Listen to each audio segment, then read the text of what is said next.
And back your live CMA Fest 2024 rolls on here inside the Music City Center. A couple more to go here, and we'll call it day one, almost a wrap too as well. Of course, flying in last night. We're trying to get over to Whiskey Bent tonight, which will be there 6 to 9 for the live remote too, or a little bit after out there with our friends at Nashville Universe here at KKTC True Country 99.9 and our friends at HighTideCountry.net. We flagged her down. And Diamondback, watch out now. She's got some fangs out there too. She'll put it in there. Julia Cole here on the Backstage Pass. How you doing? I'm doing so great. So good to be here. Good to see you too as well. Well, let's talk about this single because last time you were on with us, Tequila Helps had just come out the next day. We did some radio play with that one too, which was fantastic too. But busy putting out singles, and now this week is just kind of like a collection of everything that you've done. Yeah, it's been beautiful getting to kick off the Spicy Tour with these different shows. We started at the Grand Ole Opry, and then we've done 2 other festivals, including CMA Fest. We did the Chevy Vibe stage today, and I'm getting to play a lot of these new songs at these shows and kind of figure out where I'm putting them in the set. And so I've played Diamondback a few times, and the song's only been out a week, and I'm watching people in the crowd sing every word. It's crazy. And the next one, obviously, Spicy's coming out. Mm-hmm. That's with the Spicy Tour. We start all the headlining shows on Tuesday, but you want to hear that song first? Live show. I'm playing it at every one of these live shows. And then obviously everyone will get it in 3 weeks. Well, let's talk about that Spicy Tour. I saw some graphics you'd put up with the promotions and things like that. Starting off in one city after another after another. I cannot believe that I'm going to get to go meet all of the people who have messaged me. I mean, thousands of people telling me that I'm going to be okay after the songs that have come out from this, breakup EP. I had no idea how much I needed the community of the Cole team, the same way that they've told me that my songs help them through, called off engagements or breakups or whatever it is. They've wrapped their arms around me, and I get to go meet them all in person now. How cool is it? I mean, this week to partake in it. I mean, I was here last year at CRS when you had stepped inside that center circle, the Grand Ole Opry, and just having those appearances there. The lineup was fantastic. I mean, you brought the energy to it, and to stand inside that center circle and just to feel kind of that ambiance and that the ghost of past that have stood in there too, of all the great names to do that. I mean, it has to be an honor for you to play that venue every time. The Grand Ole Opry is my favorite venue, obviously. My debut was the best day of my life. And I remember stepping into the circle for the first time and just getting goosebumps. I had to literally tell the crowd, like, I just need a second. And I just cried and was like, think of all the people who've played here and stood here. Dolly, Elvis, Johnny Cash, Reba. I mean, just legends, Loretta Lynn. Like, I felt all of that energy standing in that circle. And then I got to perform for like 40 of my family members came up from Texas and Louisiana. And I got to sing a song dedicated to my grandpa who passed, Poppy, and wear all of his old Western wear fabrics on my dress that my friend Kelly sewed my dress with. Like, so I got to dedicate the show to him. It's just a magical place, and the Opry is a family, so it only feels fitting that every time I'm there, I get to bring my family and kind of bring them into the Opry family too.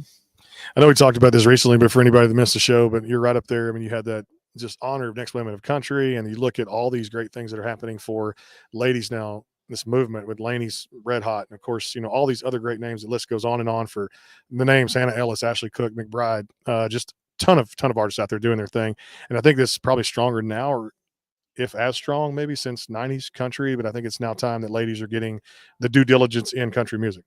I'm so happy to hear all of these amazing friends and role models who are on the stage killing it. I love all of the songs that they're putting out, and it's a good time to be in country music.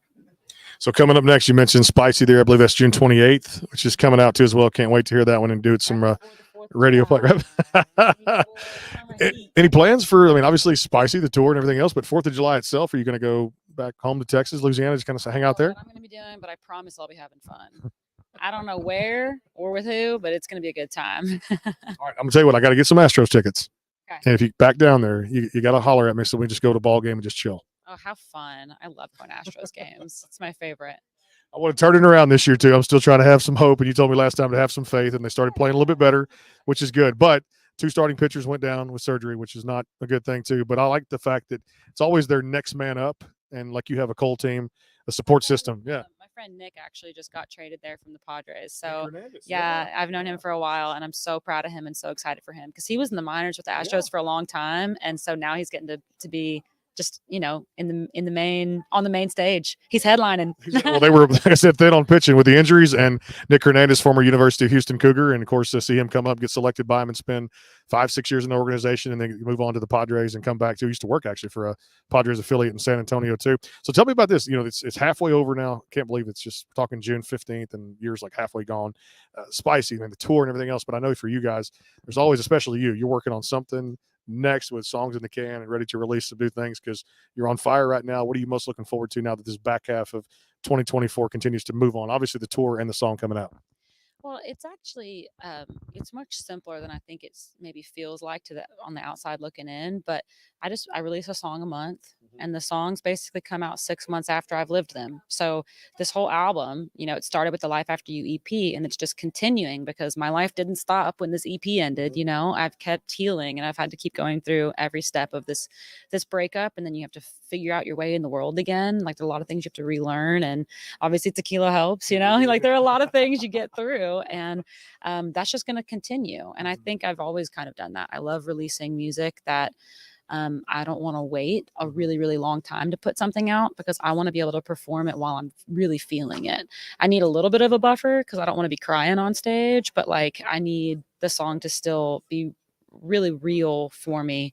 You know, some people wait 2 years or whatever to put a song out. And occasionally I'll pull an old song and release it because it resonates in my life again somehow. Like Life After You actually is one of them it's older, but the song just fits so well on this project. And I just will continue to do that. There will always be another song coming out from me. You can because it's my favorite part. I just love writing, and I love being in the studio with my friends, my producers, the band, like getting to make this art. I mean, I love performing, but not nearly as much as making the music. It's just like I still can't believe it's possible. Like when a song didn't exist and then all of a sudden you've written it and you can never erase it. Like it's in your head forever. That song exists now, and it's this piece of art that I don't know can reach millions and millions of people and truly make changes in people's lives. It just blows my mind. Yeah, talk about that from the fan aspect too. I mean, giving back this week, you guys obviously playing some stages, meet and greets, things like that, and giving back to the people that go out and buy the tickets, buy the merch, you know, out there, travel different cities to come across and see you guys really play those shows and be able to give back in such an important week for Music City here in Nashville, Tennessee in general. Just to thank the fans has to be just an amazing feeling. Oh, it's amazing. Just getting to hug them and meet them at every show. I'm so excited. What's left for you for the rest of this week of appearances, performances, things like that? I still have a few more like booths and interviews and signings and stuff like that. And I'm doing 2 shows tomorrow too. Tomorrow's Friday, right? Yeah. I'm like, what day is it? I've done the celebrity softball game Monday. I did the celebrity cornhole game Tuesday. I saw you swinging out there. Hey, I scored 2 runs. Don't come at me like that. No, I saw you playing. Yeah, I might not. It might not be a pretty swing. I didn't play softball, but I sure did get on. I mean, one was an infield home run, and the other one I hit a double and then scored after that. But it was obviously because somebody made an error. But I was like, hey, I'm fast. You are quick. You outrun me. I'm put cool. it in play, make the defense make a mistake out there, right? Spicy comes out June 28th. We're going to play it out there, KKTC, True Country 99.9. And of course, out there too, the Spicy Summer Tour's kicking off with the festivals and everything out there too. Appreciate you always showing us the love and continued success going forward. So happy to see you, and I can't wait to see you in Texas on Spicy Tour. Spicy Tour. I'm coming out there. I'm coming out to see you. Julia Cole here on the Backstage Pass. Back with more. I think we got one more coming up here, and we'll call it a day from day one of CMA Fest 2024. HighTideCountry.net, KKTC, True Country 99.9, and powered by the Sports Guys Podcast.com. My future, like I said, ticket. The Astros game coming up here as we get back to Texas, and the CMA Fest rolls on 2024. Hang tight, more to come.